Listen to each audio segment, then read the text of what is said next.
మానవ జీవితమే ఒక మహాభారతం, అది మంచి చెడుల రెంటి నడుమ నిత్య ఘర్షణం.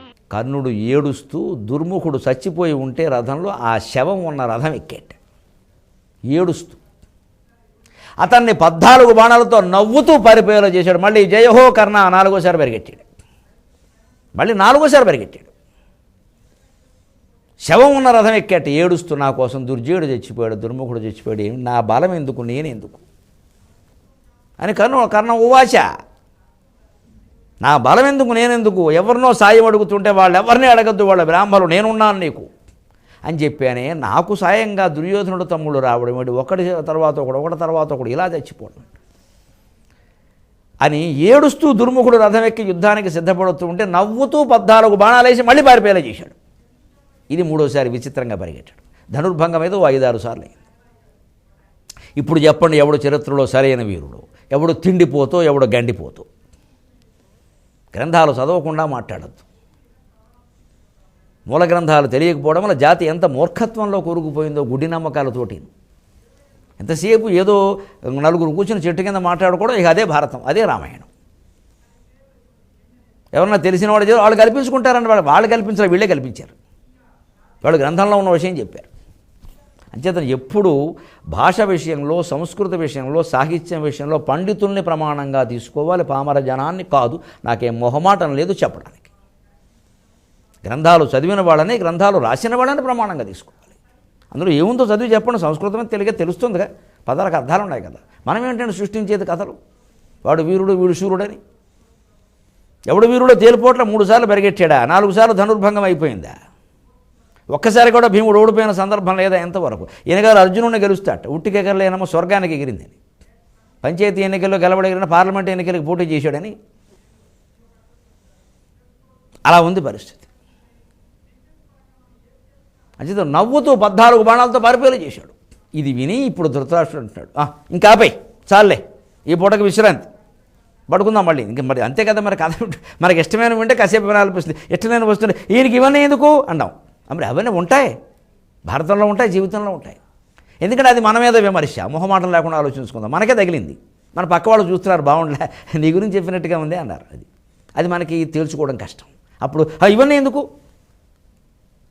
అవన్నీ ఉంటాయి భారతంలో, జీవితంలో ఉన్నట్టే భారతంలో ఉంటాయి. వ్యాసుడే చెప్పాడు, భారతంలో ఏముందో జీవితంలో అదే ఉంది, జీవితంలో ఏముందో భారతంలో అదే ఉంది. జీవితం ముట్టుకోకుండా భారతం ఎలా చెబుతామండి, అన్యాయం. జీవితాన్ని ముట్టుకుని తీరాలి. అది మీ జీవితమేనా, నా జీవితమేనా, కడిగేసుకోవలసిందే. ఎవరి తప్పులు వాళ్ళు సరి చేసుకోవలసిందే. అందరికీ సూటిగా బాణాలు తగలాల్సిందే. ఇవి భీమార్జునుల బాణాలు, సందేహం లేదు. అందుకు సిద్ధపడినవాడే కూర్చుని చూడాలి, కూర్చుని చదవాలి. నేను బాగు చేసుకోవాలి అనుకున్న ప్రేక్షకులు కావాలి నాకు. నన్ను పొగడాలి అనుకునేవాడు కాదు. అందుకని ఒక్కసారి వెంటనే ధృతరాష్ట్రుడు వినలేకపోయాడు, కట్టే టీవీ. ఎందుకంటే విను దైవాధీనము, విను సర్వము దైవాధీనంబు, అనుమానము లేదు,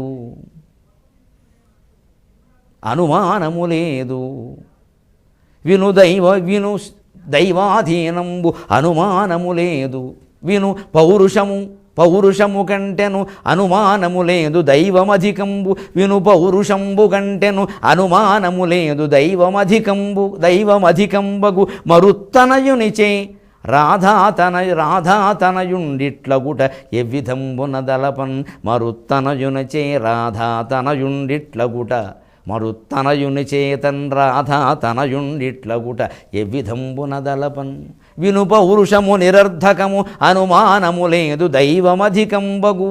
ధృతరాష్ట్రుని మాట. ఇగో సంజయ, నాకు ఒక నిశ్చయానికి వచ్చేసానయ్యా, ఇంకా అనవసరం, విను. నేను ఎప్పుడో నిశ్చయానికి వచ్చానండి, మీరు ఇప్పుడు 14 రోజులు అయ్యాక వచ్చారు. కానీ నేను మొదటే వచ్చాను. ఉండవయ్యా, ఆక్షేపించకు, పుండు మీద కారం చల్లకు. పౌరుషము నిరర్ధకము, ఏదో పురుష ప్రయత్నం అంటారు కానీ పనికిరవయ్యా. మనిషి ఎంత గొప్పవాడైనా, ఎంత ప్రయత్నం చేసినా దైవానుగ్రహం లేదే ఫలించదు. దైవం అధికంబగు, కానీ ఆ దైవం ధర్మం వైపు ఉందని తాను ఆ ధర్మం వైపే పురుష ప్రయత్నం చేయాలని ఈ పురుషోత్తముడు అంగీకరించడు. పురుష ప్రయత్నం కంటే దైవం గొప్పదని మంచివాళ్ళు కాదని చెడ్డవాళ్ళు కూడా అంటారు. కానీ చెడ్డ పనులు మారరు. అంచేది బాహ్య చిహ్నాలు కాదు ధర్మం అంటే, నీతి, నిజాయితీ, చిత్తశుద్ధి. అది లేకపోతే ఇంతే. అందుకని పౌరుషం ఒక్కలేదని మన ప్రయత్నం ఎందుకంటే సంధికి ఒప్పుకోవచ్చు కదా, ఒప్పుకోవడం మళ్ళీను. అందుకని మరుత్తనయునిచే రాధాతనయునిట్లో కూడా ఏదో మరుత్తనయుడు రాధాతనయుడు సరదాగా మాట్లాడుకుంటే ఆయన ఏదో గాలికి పుట్టినవాడు, ఈయనేమో రాధాదేవి అంత బాగా పెంచినవాడు. ఇవన్నీ ఎందుకంటే ఎవరు పెంచితే ఎలా పుడితే సమర్థతలు వేరు వేరు. భీముడి చేతుల్లో కర్ణుడు ఓడిపోవడం చూస్తే చాలా విచిత్రంగా ఉంది. ఈ విధంబున తలపన్ నిజమే, దైవానుగ్రహం అంత గొప్పది, అందులో సందేహమే లేదు.